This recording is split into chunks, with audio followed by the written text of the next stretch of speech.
adalah slide mini project untuk video presentation program DCC 30082 IBS in Sustainable Construction. Hai, saya Virginia Gloria Anajiki, nama matriks saya 20DKE 21F1065. Perkenalkan ahli kumpulan saya yang lain. Saya Nathanael Salahuddin Sud, nama bikin number 20DKE 21F1025. Saya Marini Binti Hamdi, nombor metrik 20DKE 21F1010. Nama saya Emilia Tridana Robert, nomor pendaftaran 20DKE 21F1081. Nama saya Novaraidina Binti Afendi dan nombor metrik 20DKE 21F1038. Apa itu IBS? IBS merupakan sistem pembinaan yang menggunakan komponen-komponen pas siap yang disediakan di kilang berdasarkan pesanan oleh pihak kontraktor. Tujuan utama penggunaan sistem ini bagi penggunaan proses kerja optimum dan meminimumkan penggunaan kos buruh, terutama bangunan yang memerlukan masa yang singkat, seiring dengan kemajuan industri pembinaan negara yang mementingkan produktiviti, kualiti, dan keselamatan di tapak projek. Secara kasar, penggunaan kaedah IBS dapat mengurangkan pembaziran bahan binaan karena kurangnya penggunaan bahan binaan di tapak, dan tidak mengancam alam sekitar.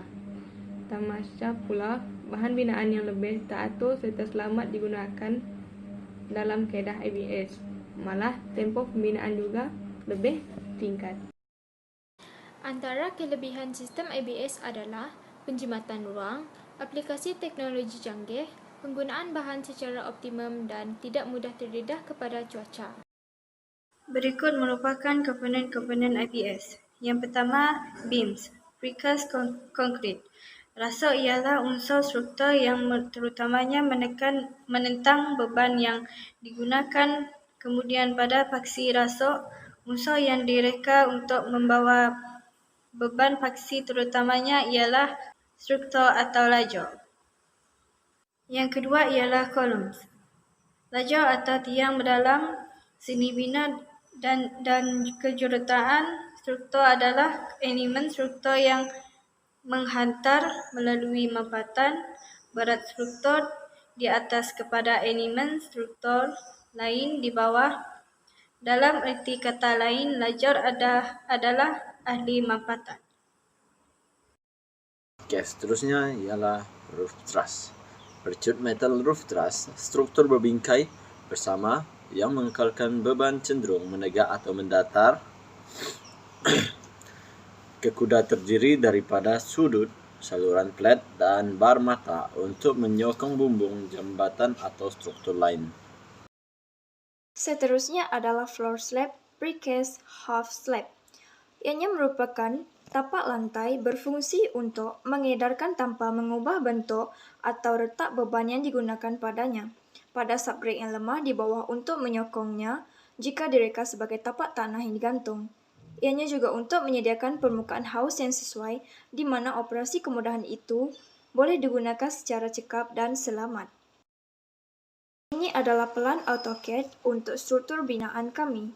Gambar di atas merupakan pelan lantai untuk tingkat atas struktur binaan kami, manakala gambar di bawah merupakan pelan lantai bawah untuk struktur binaan kami.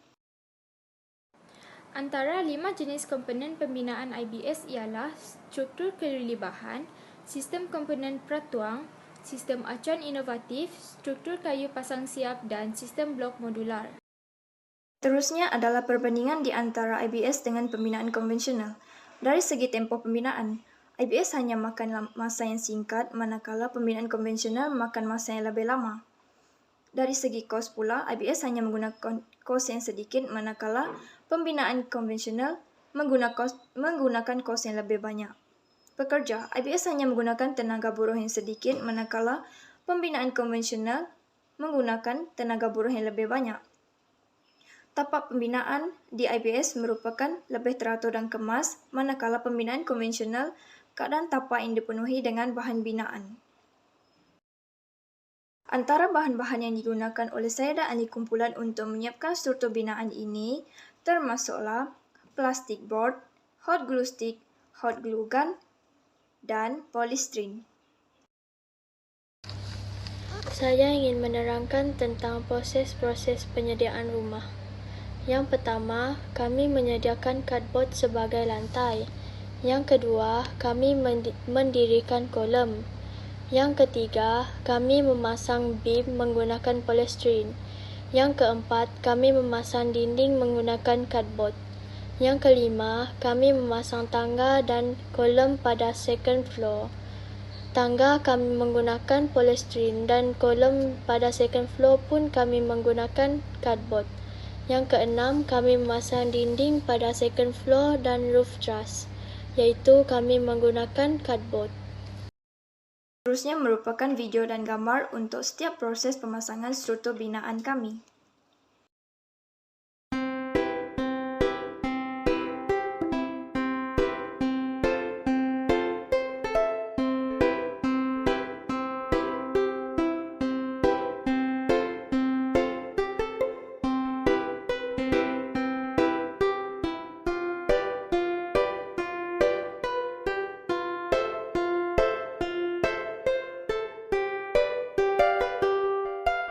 Ini adalah hasil projek siap